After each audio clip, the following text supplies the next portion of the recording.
नमस्कार। आज की इस सांगीतिक संध्या में CSI और नाद फाउंडेशन की ओर से हम आपका स्वागत करते हैं, अभिनंदन करते हैं, आपका अभिवादन करते हैं। आज हम एक ऐसी शख्सियत से आपकी मुलाकात करवाएंगे जो अंतर्राष्ट्रीय स्तर पर तबला वादक होने के साथ तबला वादन की परंपरा में उत्कृष्ट नवचारिता के लिए मशहूर है। तबला उनका जीवन और प्रशिक्षण मिशन है। बहुत से शिष्य देश विदेशों में अपनी परंपरा में उन्होंने तैयार किए हैं और अभी भी वो उतनी उदारता से ही अपने प्रशिक्षण कार्य में लगे हुए हैं। हम उनसे एक सांगीतिक बातचीत करेंगे, लेकिन मैं समझती हूँ कि गुरुजी सामने बैठ चुके हैं और नाद फाउंडेशन के बारे में मैं ज़रूर बताना पसंद करूँगी कि noble art and development foundation, Naad foundation इसके नाम से जाना जाता है। ये संस्था शास्त्रीय संगीत के लिए ही समर्पित है, कलाओं के लिए समर्पित इस संस्था में संगीत से सद्भाव के रूप में ये देश में अपने बहुत सारे कार्यक्रम करते हैं।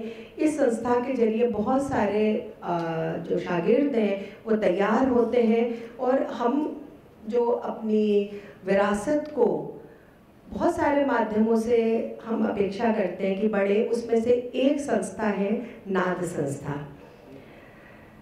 आज उन्हीं के संरक्षण में और CSI के साथ में मिलकर ये कार्यक्रम को हम, इस संध्या को हम लाभान्वित कर सकते हैं अपने संगीत रसिकों के लिए।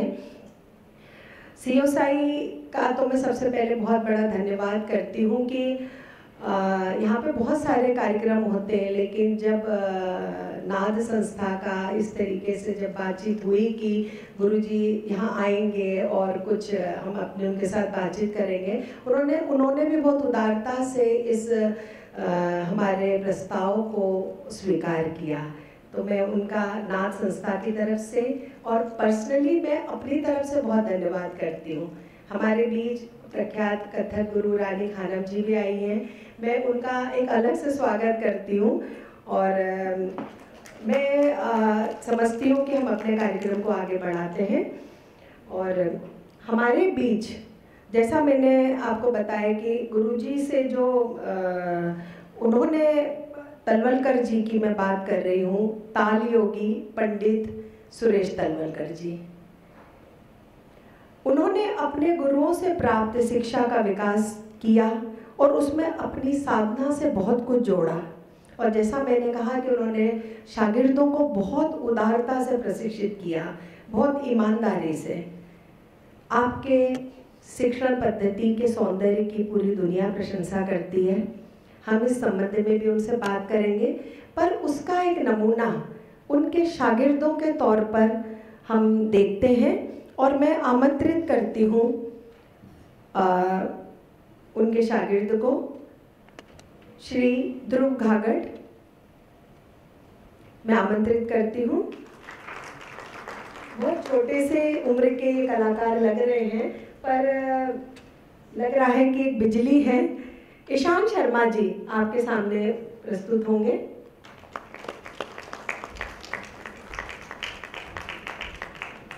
अनुराग झा,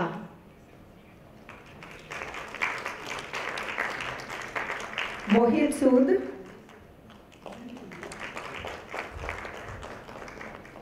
और साथ में हारमोनियम पर हैं श्री दिनकर द्विवेदी। हम सभी इनका स्वागत करते हैं और ख़ास तौर पर गुरु जी की और शिक्षा को ताल वृंद के बतौर, और जितना मुझे एक अपनी जानकारी है कि दिल्ली में इस तरीके का ये एक पहला कार्यक्रम है कि ताल वृंद दिल्ली के इन होनहार कलाकारों द्वारा आपके समक्ष प्रस्तुत किया जाएगा।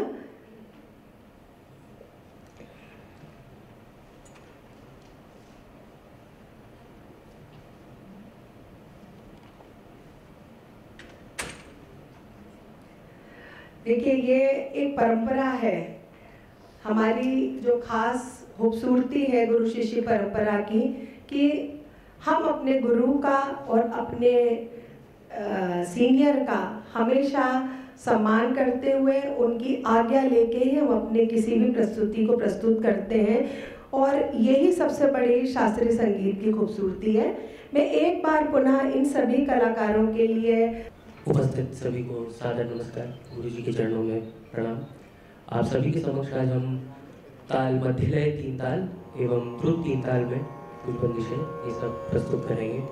उम्मीद है आप सबको पसंद आए, आशीर्वाद दीजिएगा। आज्ञा सभी से, धन्यवाद।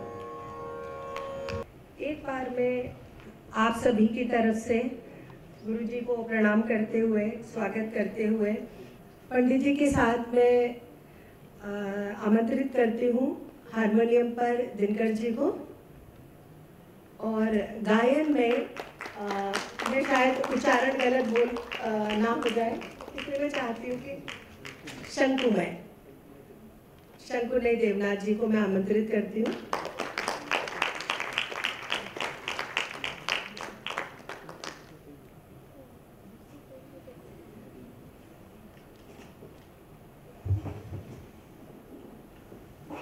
जैसा मैंने कहा था कि पंडित जी के जो प्राप्त शिक्षा को तो आपने उनके शागिर्दों के रूप में देखा ही है, उनकी जो शिक्षण पद्धति है उसके सौंदर्य की पूरी दुनिया प्रशंसा करती है।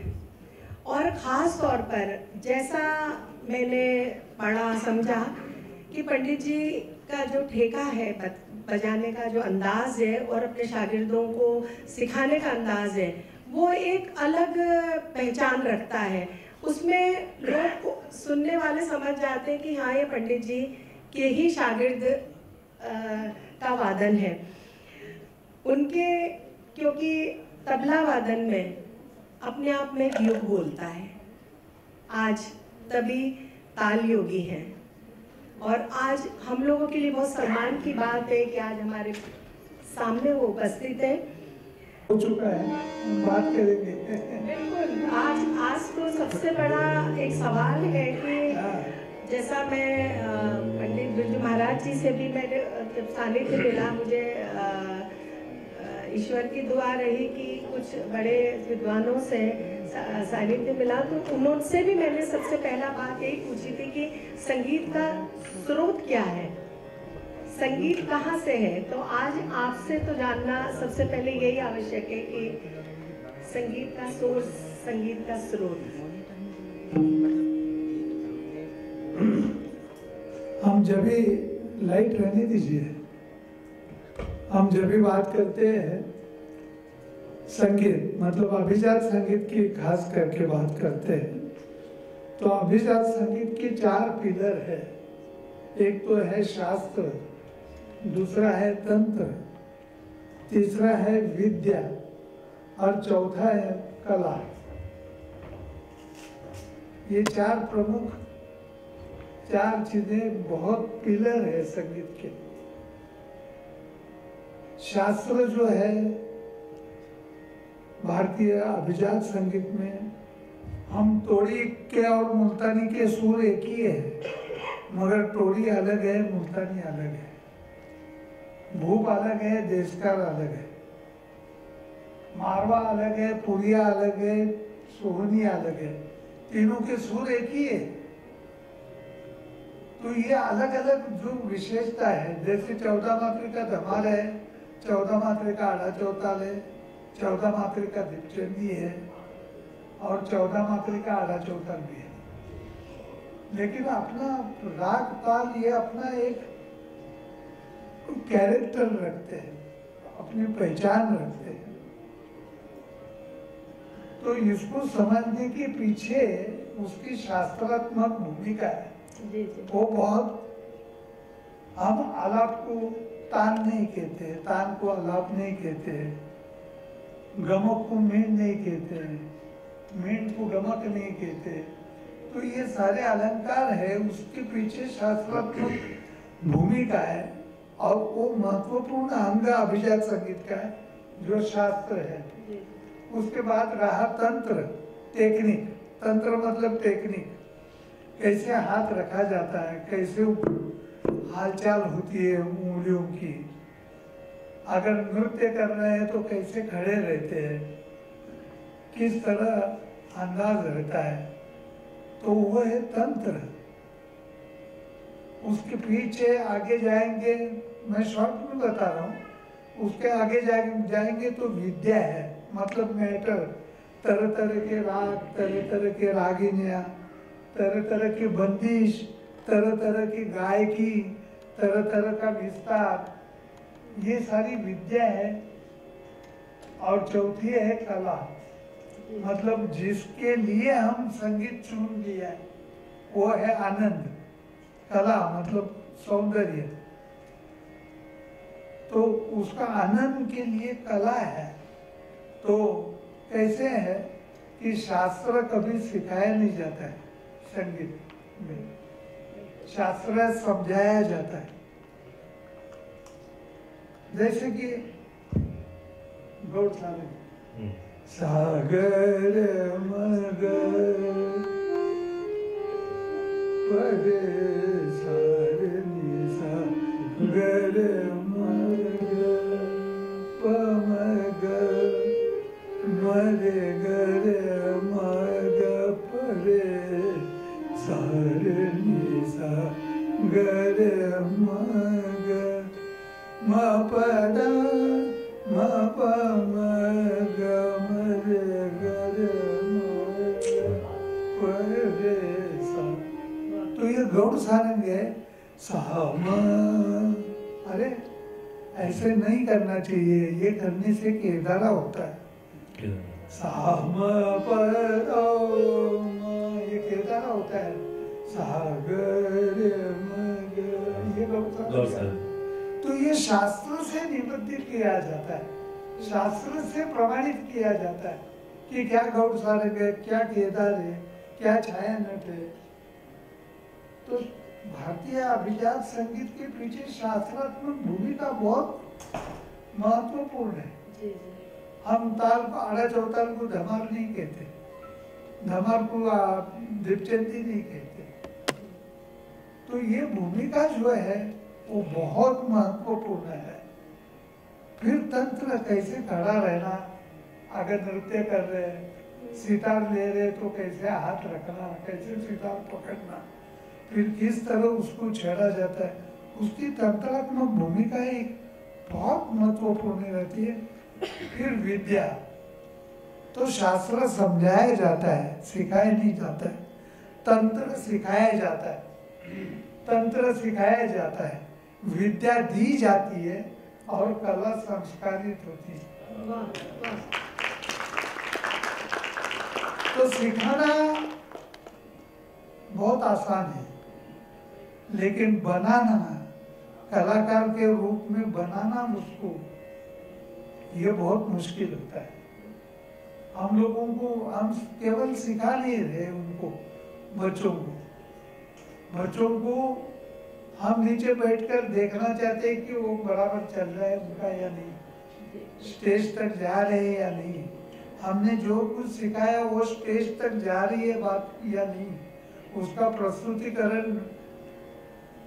पूरी तरह हो रहा है या नहीं।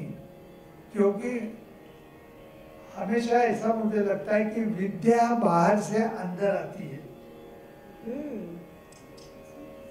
और अंदर से बाहर जाने वाली चीज है वो कला है। तो विद्या कला तक जानी चाहिए।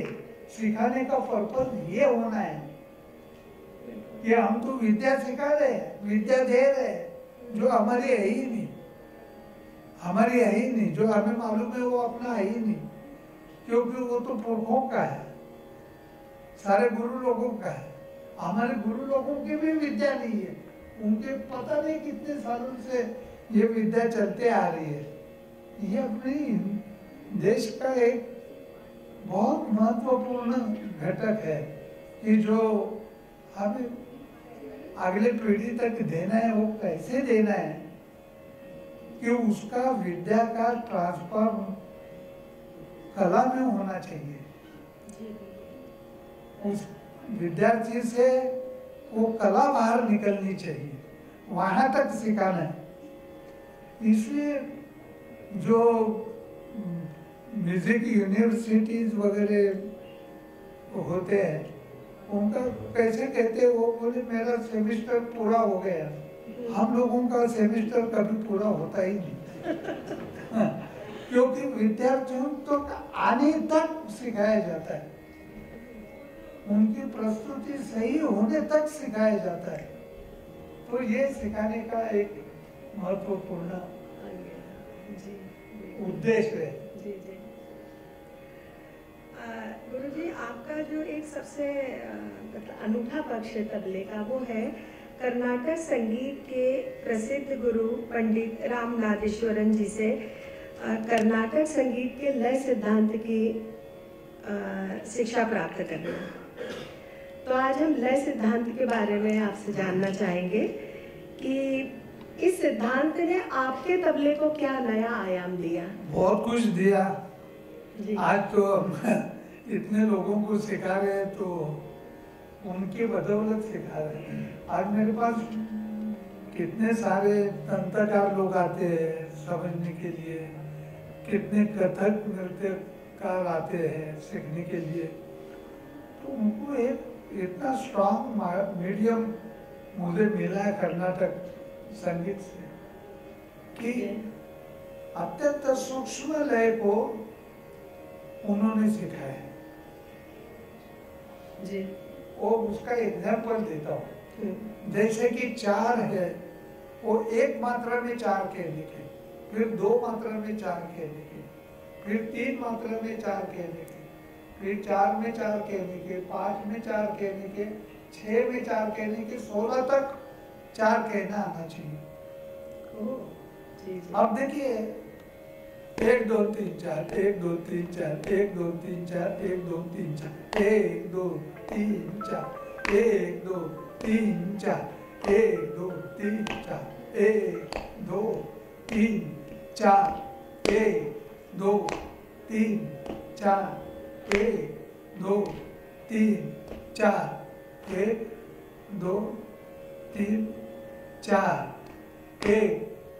2 3 4 1 2 3 4 1 2 3 4 1 2 3 4 1 2 3 4 1 2 3 4 1 2 2 2 3 4 4 1 2 3 4 4।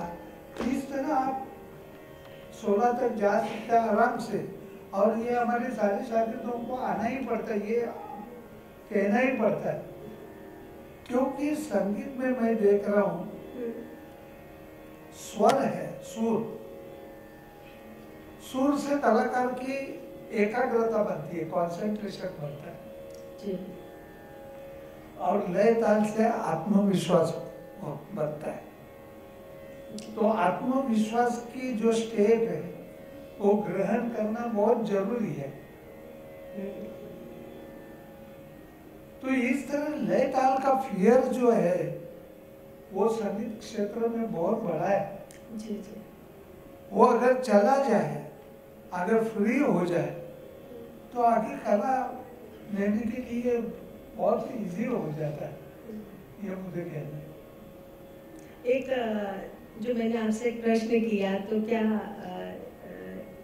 एक उदाहरण के और देता हूँ, अभी देता हूँ। जी जी। एक आध बंदिश गाइए, फिर बंदिश के ऊपर मैं कुछ करके बताता हूँ। अरे कोई जो आपको करे।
ऐसो सुंदर सुगर तो कहाँ से मात्रा उठ रही है, ये शब्द तो सातवें मात्रा से उठ रहा है, तो कैसे?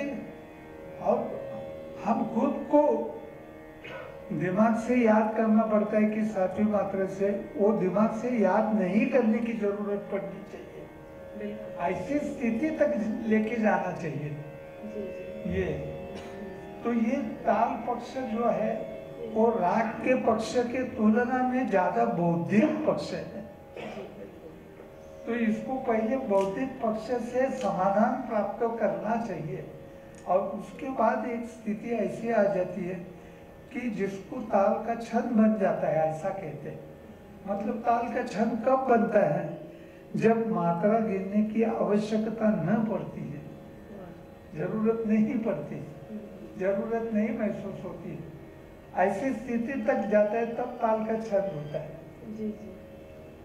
जैसे कि हम देखते हैं कि हमारे सिने संगीत, पॉप म्यूजिक में दादरा और केरवा इतना चलता है। आज सिने संगीत तो इतने साल चल रहा है, वो दादरा और केरवे 2 ताल के ऊपर चल रहा है। और बाराती में, शादी के बाराती में लोग नाचते हुए जाते हैं, उनको बीच में रोक कर अगर पूछेंगे उनको कौन से ताल में नाच रहे मुश्किल हो जाएगा।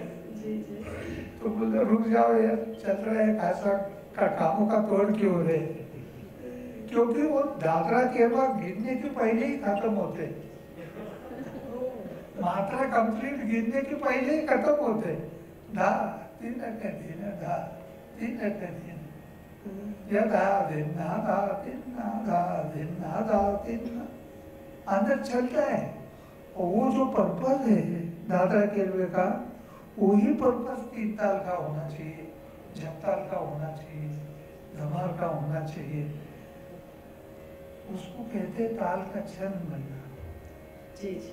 और ये छंद की अवस्था प्राप्त करने के लिए तालाध्ययन किया जाता है, ताल का अध्ययन किया जाता है। वो बहुत तरीकों से किया जाता है, अपने अपने पद्धतों से किया जाता है और वो बहुत आवश्यक है। हम सिर्फ टेक्निक सिखाएंगे, बजाएंगे, लेकिन अपने मन की 2 मात्रा अगर बजाने तबला वादक को नहीं आए तो कोई मतलब नहीं है, क्योंकि अपने मन से संगीत बाहर आना चाहिए। हमने ठीक सिखाया, गुरु ने सिखाया, वो सिखाया हुआ रटा बहुत अच्छा बजाया, लेकिन बहुत बार ऐसे लगता है कि अरे ये अपने मन से तो कुछ कह नहीं रहे, क्योंकि संगीत ये मन से बाहर आता है, वो कला बाहर आनी चाहिए और वहां तक सफर इसका ठीक होना चाहिए। इसके लिए लेकिन ये इंस्टीट्यूशन के माध्यम से नहीं हो सकता है सब। मतलब नहीं हो सकता है, इतने हमारा उसका नाम इंस्टीट्यूशन का बदली करके गुरुकुल गुरु शिष्य परंपरा रखना चाहिए, ऐसा मुझे लगता है। जी जी जी। मतलब ऐसा इतना जल्दी तो आने वाली चीज नहीं है, मगर मुश्किल है ऐसा भी नहीं। हाँ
बिल्कुल। वो किस हद तक आप समझते हैं?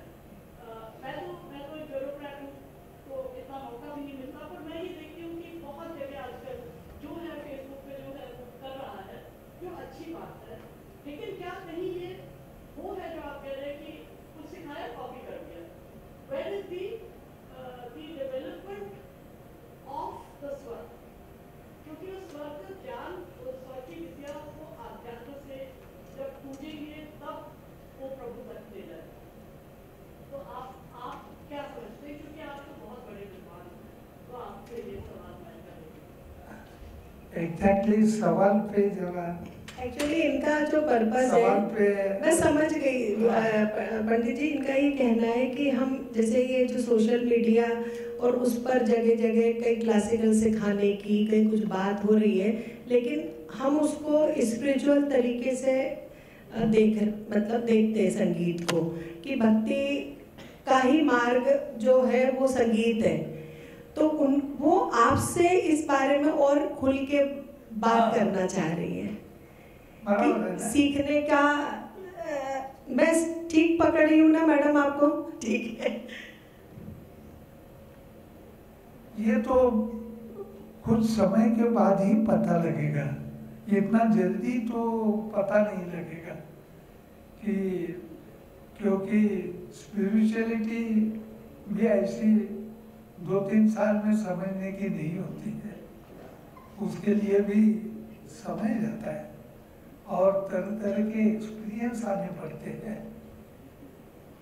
तो वो एक्सपीरियंस जो है वो आप अनुभूति को समझते हैं, अनुभूति और एक्सपीरियंस इसमें फर्क है। अनुभूति जो होती है कि अरे गुरु सिखाते सिखाते अरे ये तीनटा आज मालूम पड़ा,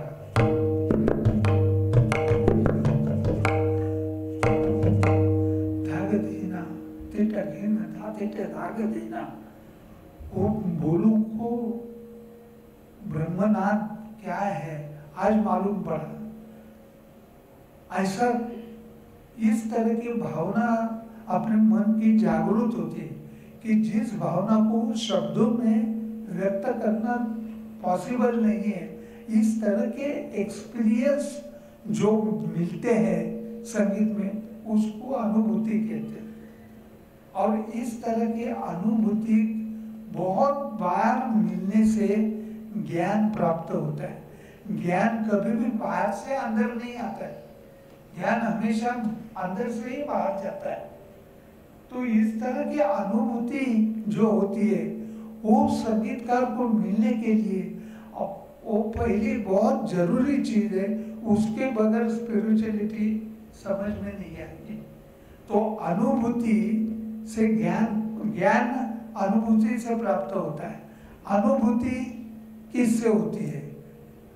क्योंकि अनुभूति साधना ही नहीं बने तो अनुभूति इस तरह के एक्सपीरियंस आ ही नहीं सकते।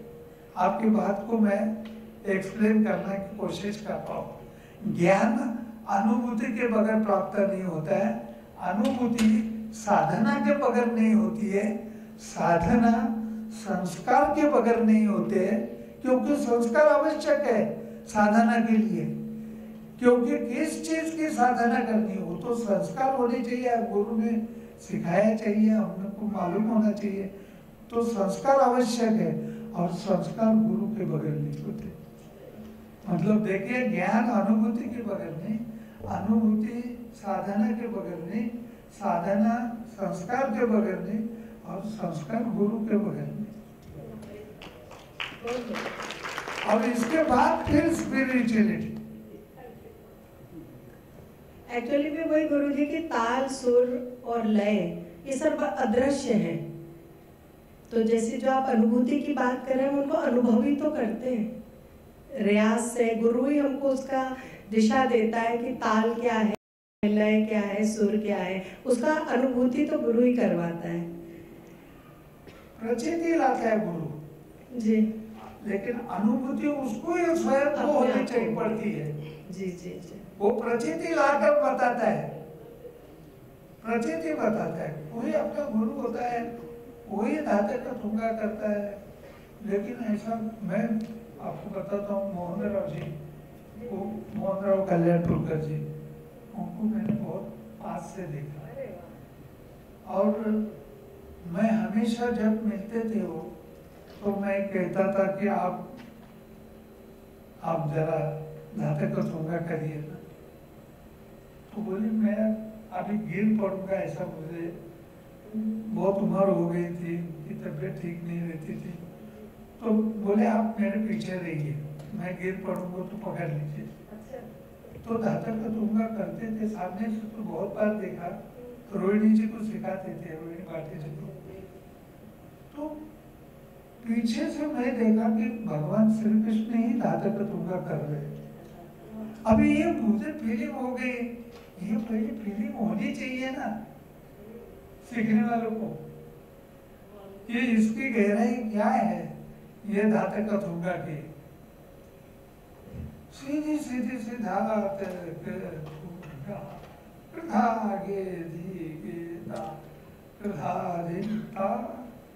तो ता मतलब ऐसे लगता था कि अरे धाता का तुंगा तो गुरुजी आपने बहुत से लोगों के साथ बजाया भी होगा। नहीं वो तो जी है, मतलब कला व्यक्त होने के पहले देखनी चाहिए कि क्या कहने जा रहा हूँ। व्यक्त होना तो बात की बात है। भीमसेन जी एकार लगाते थे ना, वो ऐसे लगता था कि पीछे देखकर एकार लगा रहे और 15,000 ऑडियंस तक ऐसे सुनाई दे रहा है। तो ये एक ऊर्जा शक्ति निर्माण करने की बात है और वो साधना तपश्चर्या के बगैर नहीं आती। सीधी सी बात है, हम उसकी प्राथमिक स्थिति को रियाज कहते हैं, लेकिन रियाज और साधना में थोड़ा फर्क है। रियाज उद्दिष्ट के लिए होता है, ये प्राप्त करने के लिए होता है, केवल कोई चीज प्राप्त करने के लिए रियाज होता है, और कोई चीज प्राप्त करने के बगैर जो होता है उसको साधना कहते हैं। मैं आपने जो क्वेश्चन किए उसके पास आने का प्रयत्न कर रहा हूँ। हम लोग बात तो अभी आपने बंदिश गाई, आपने लय सिद्धांत की भी बात की, तो हम एक जो मेरा बहुत ही प्रिय सब्जेक्ट है और जिसके आप विद्वान भी हैं कि संगतकारी कि आपने बहुत ऐतिहासिक संगत की है बहुत से श्रेष्ठ गायकों के साथ, नर्तकों के साथ, वादकों के साथ में, क्योंकि जो सभी घरानों की रागदारी, लयकारी और तालदारी का अनुभव एक तबला वादक को होना बहुत ज़रूरी है। वो एक चुनौती भी होती है और एक उसका दायित्व भी होता है। तो किसी गायक और वादक की तुलना में उसकी तैयारी ज़्यादा अधिक होनी चाहिए। पहले हम संगत अगर कर रहे हैं तो वाकई संगत कर रहे हैं या साथ कर रहे हैं? साथ और संगत अलग है। साथ मतलब संगत का मतलब हाथ में हाथ डालकर बराबरी से निकल रहे हैं, वो संगत होती है। और साथ किसको कहते हैं? आप आगे होइए, मैं आपके साथ हूँ,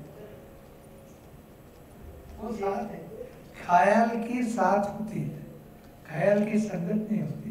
ध्रुपद की संगत होती है, नृत्य की संगत होती है, तंत्र की संगत होती है, मगर ख्याल के साथ होती है। थोड़ा सा और इसको एक्सप्लेन कीजिए। अभी देखिए, हाँ, एक आप मंदिर शुरू करिए।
ध्रुपद की बंदिश ताल बताई जाती, ताल बताता, और ख्याल की बंदिश ताल भी नहीं बताती,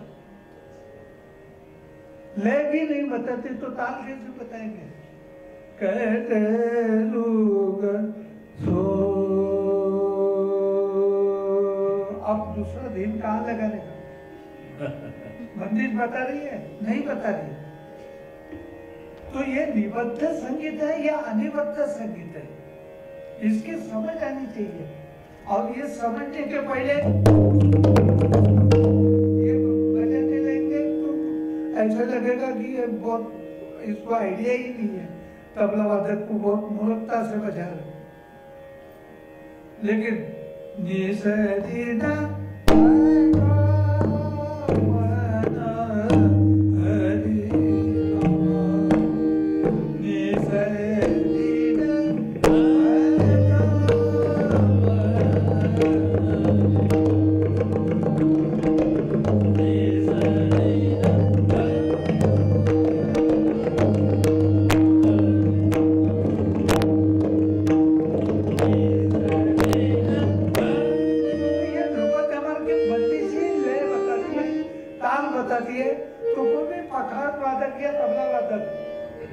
शुरू होते हुए ही वो शुरू हो जाता है, क्योंकि बंदिश इटसेल्फ ताल बताती है।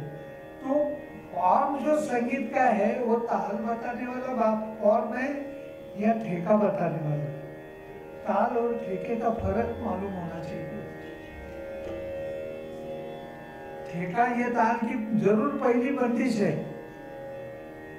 लेकिन जब विस्तार करते हैं तो ताल फॉर्म का विस्तार हो रहा है या ठेके का हो रहा है, ये समझना बहुत बंधन है तबला वादक को। इसलिए ख्याल के साथ क्या कैसे बजाया जाता है उसकी शास्त्रात्मक एक भूमिका सिद्ध हुई है, जो ध्रुपद के साथ अलग है, तंत्र के साथ अलग है, नृत्य के साथ अलग है। तो इसलिए साथ संगत के पहले फॉर्म को देखना चाहिए कि हम किस फॉर्म के साथ संगत कर रहे हैं, साथ कर रहे हैं। उसके बाद फिर कलाकार का मिजाज क्या है, कलाकार की रिक्वायरमेंट क्या है, वो समझना बहुत जरूरी है।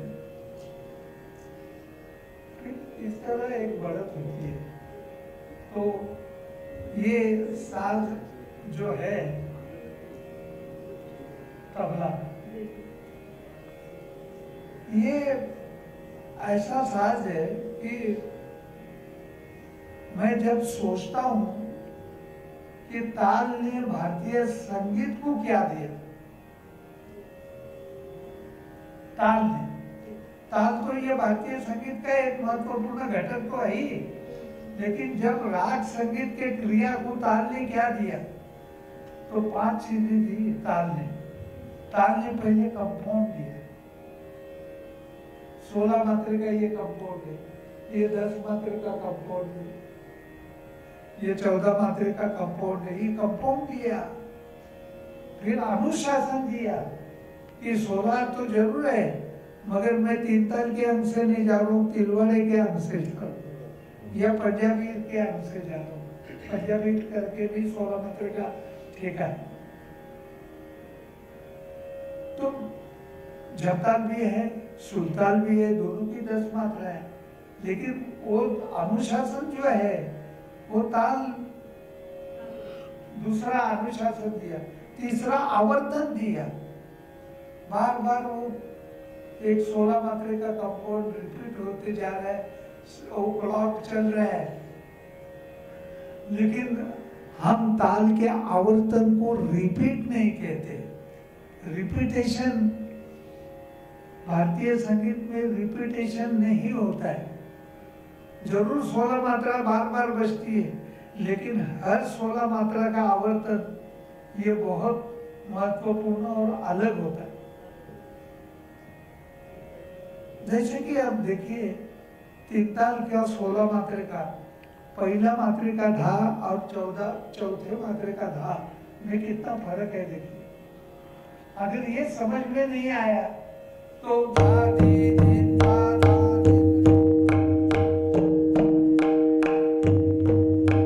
कैसे होगा? ये ठेका अगर लगाएंगे तो कुछ संगीत अच्छा लग नहीं सकता है, क्योंकि ठेका आंदोलित होता है।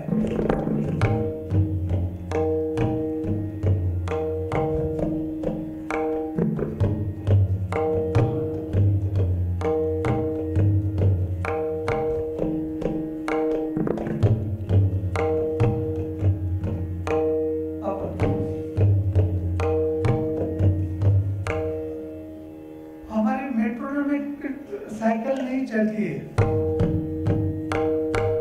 ये नहीं चलती है।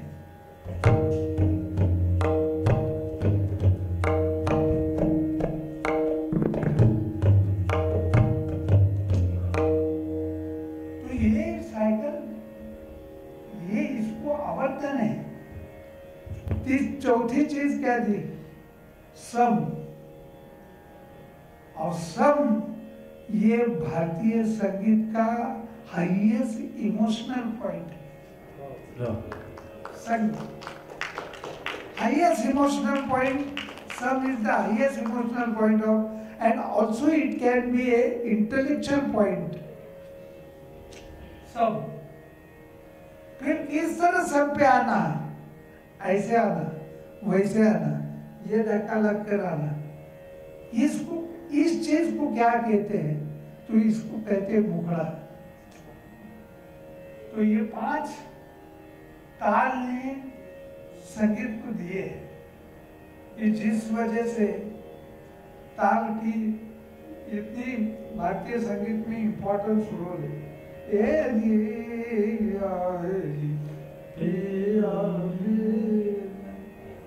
तो ये मुखड़ा है।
विदेश का टूर करके आया और उनके घर गया, तो वो शिक्षा दे रहे थे, उसमें मुल्ला जी वगैरह सीख रहे थे। और सीखते सीखते चल रहा था, और ये तिलवाड़ी की ले थी।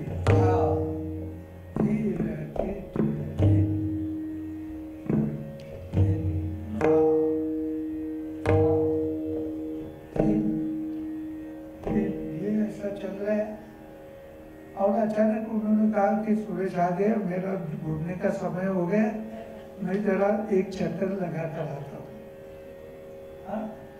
और फिर वो बाहर पड़े, उनके साथ मैं भी बाहर पड़ा, और उनका जाते थे उन्होंने कहा तुम्हारा ऐसे ही चालू रहने, मैं आने तक चालू रहो।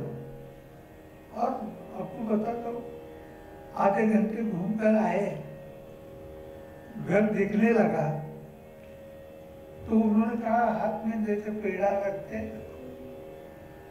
तो वैसे उन्होंने मेरे हाथ में तिलवाड़े की ले रखी, धा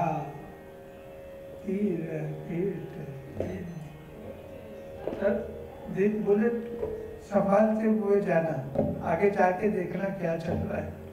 तो सुनाई दे रहा कि अरे ये बीट से बीट मिलने लगी,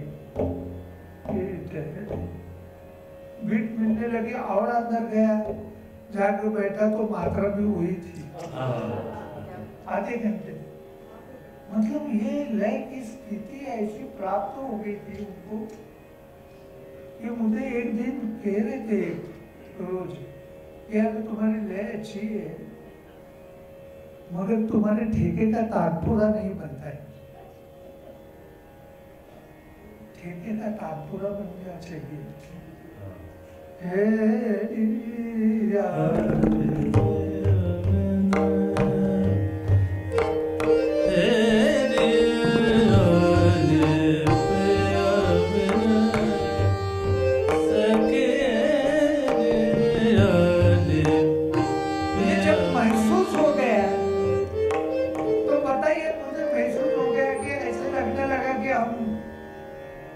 बदलना नहीं चाहते तब तक हम इसी लय में रह सकते थे, ऐसा महसूस होने लगा। ये बात सिखाई जाती है क्या, बताइए? ये सिखाई जाती है? अच्छा नहीं आप कह रहे, मगर बगैर सिखाकर आती है वो भी नहीं, तो वो किससे आती है? उसको कहते हैं संस्कार, उसी चीज को कहते हैं संस्कार।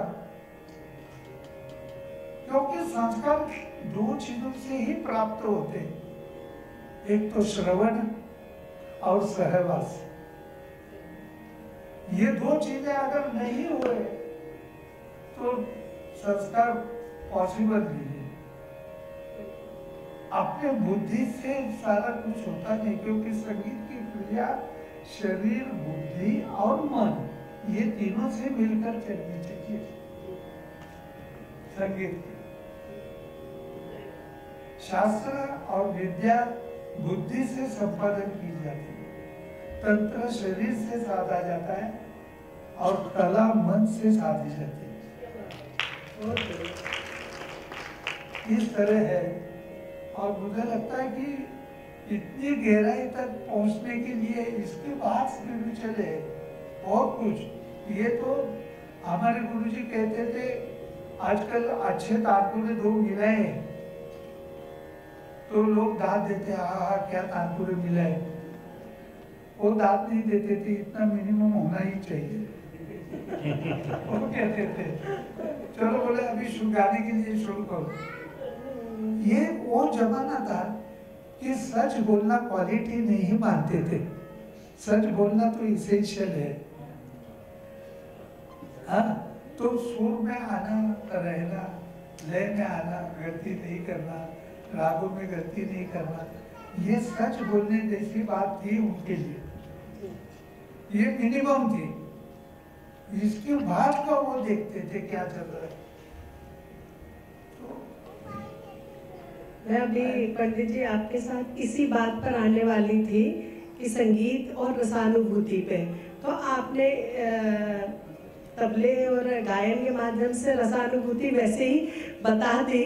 मैं इसी पॉइंट पे कि हम संगीत को देखते हैं कि भाई रस की उत्पत्ति, नृत्य देख के, गायन सुन के, वादन देख के, इसमें रस, तबले के साथ रस, तबले में रस, संगति के साथ रस, रस के लिए मददशील है। रस देवगति की बात नहीं है, मददशील है। अब अभी जो जिस तरह इमोशन से गा रहे हैं उसके साथ किस तरह साउंड को रखा जाए, ताल का किस तरह छेड़ा जाएगा, ये उसके लिए मददशील होता है, मदद करने वाला होता है। लेकिन इसमें हम तो रस हो सकते हैं, वीर रस हो सकते हैं,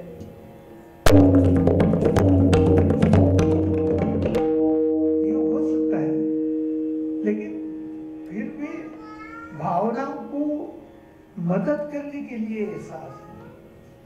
और पहले ताल ने बंधन दिया है, वो बंधन का पालन, अनुशासन जो दिया है ताल ने, वो बहुत महत्वपूर्ण दिया है, चौकट दिए, वो बंधन का पालन करना और बंधन में रहकर राग तालों ने बंधन दिए और बंधन में रहकर बंधन मुक्त होने के लिए गायकी का आविष्कार किया है।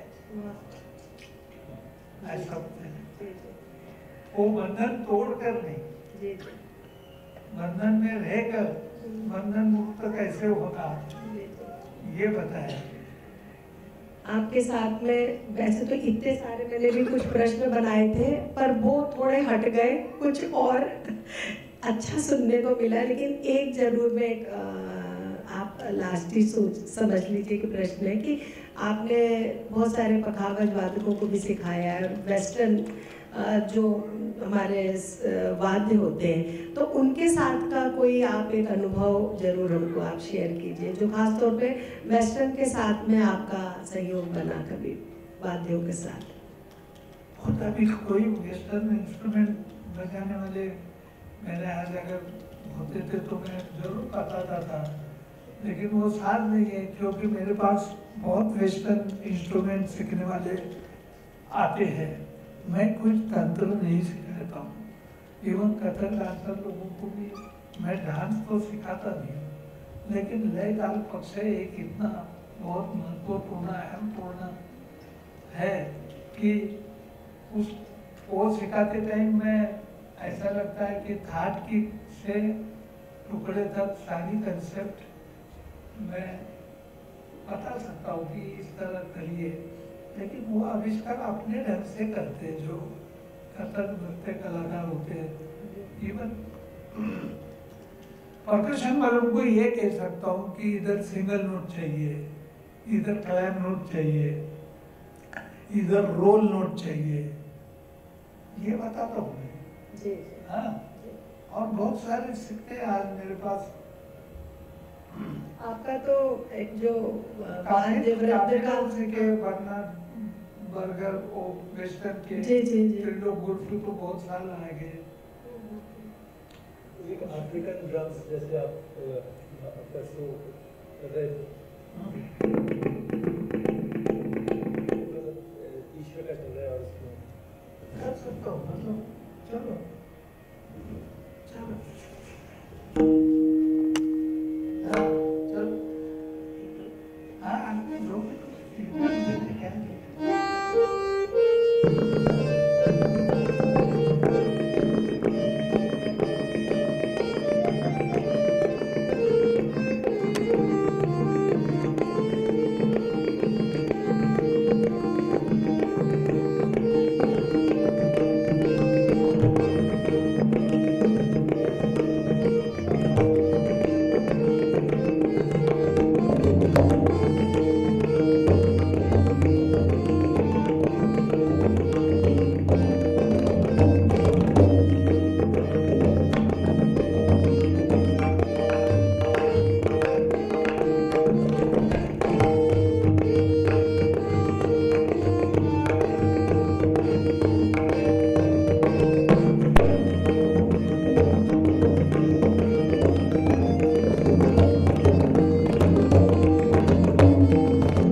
हम बुलाने जाते नहीं, सीधी सी बात है, क्योंकि उनको अट्रैक्शन है इस लय ताल पक्ष का, इतने आते हैं, बोले ये क्या है चल रहा है, फिर बोले ये सीखने का है।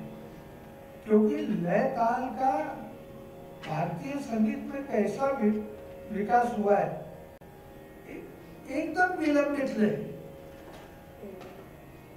और एकदम द्रुत लय। ये जो भारतीय संगीत में बनती है वर्ल्ड के किसी म्यूजिक में बनती है। जैसे कि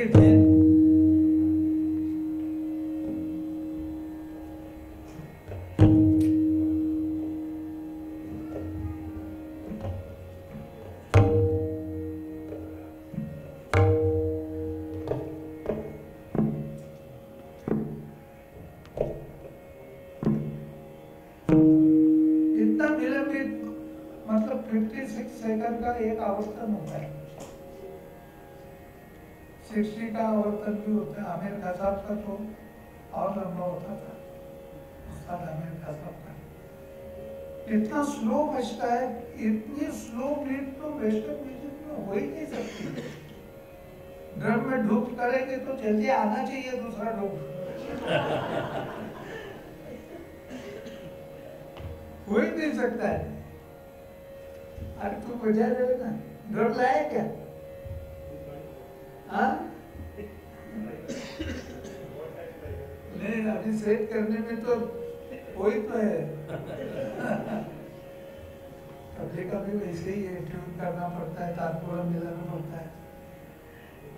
पंडित जी एकदम दे देना ना दे देना ना दे देना ना दे देना ना दे देना, इतना जल्द भी बजता है। Nine nine nine nine nine चलता है। हाँ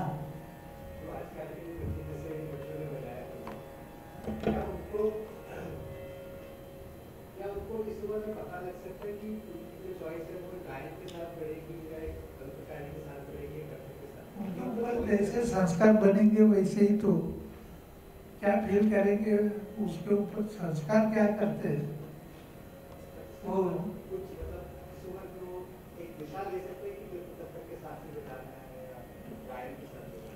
वैसे क्या है, अत्यंत तैयार तबला वादक की गाने के साथ बजाना बहुत मुश्किल है। क्यों मुश्किल है? क्योंकि सिर्फ ठेका बजाकर संयम रखना ये मुश्किल है। विपश्यना का कोर्स करने के लिए जाइए, देखिए भाग कर आते कैसे। हाँ, एक दिन में भाग कर आते, 3 दिन निकालना बड़ा मुश्किल है। और आखिर तक बोले ठेका लगा।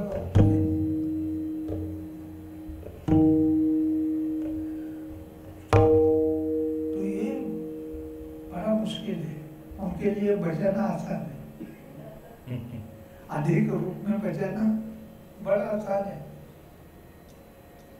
तो ये तरह तरह की उसकी प्रकृति क्या है, उसके कॉन्ट्रास्ट उसको मुश्किल है। अगर केवल ठेका बजाने वाला है, उसको कहेंगे धीरे धीरे बजाओ तो मुश्किल है उसके लिए। तो वैसे ही है। गुरुजी, बस एक अंतिम संदेश सभी आपके जो सुनने वाले हैं, और कि आप अपने समकालीन तबला वादक तो नहीं कह सकती अब, लेकिन हाँ शिष्यों को आप एक क्या संदेश देना चाहेंगे इस मंच के माध्यम से? वैसे तो सारी बातचीत ही उपयोगी में एक संदेश ही है। हमारे शागिर्दों के लिए 6 चीजें एक्सपेक्ट करते हैं गुरु। एक तो पहले surrender, surrender. Second devotion, third hardship, fourth sincerity, fifth punctuality and six loyalty. ये 6 चीजें एक्सपेक्ट करते हैं। और गुरु में भी 3 चीजें। एक तो गुरु नॉलेजेबल चाहिए, जो हमने देखे हमारे गुरु, उनकी बात कर रहा हूँ, मेरी नहीं कर रहा हूँ।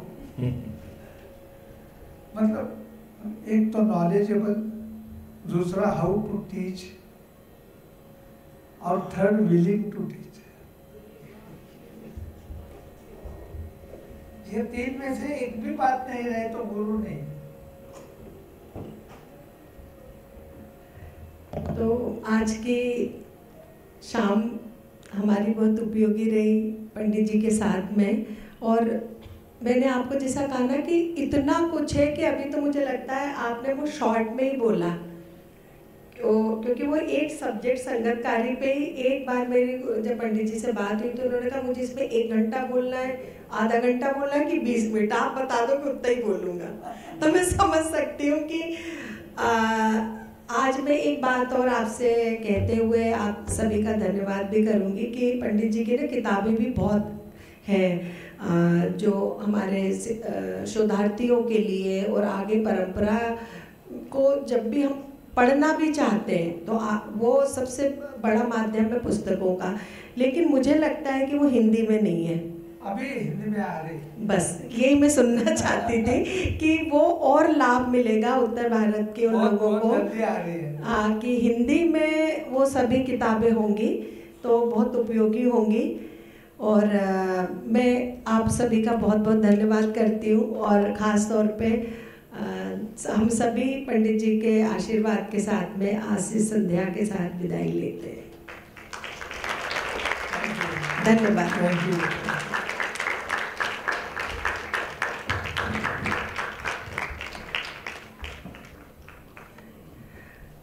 नाथ संस्था और COSI दोनों की तरफ से मैं एक बार फिर आप सभी का धन्यवाद करती हूँ। हम पुनः जल्दी मिलेंगे।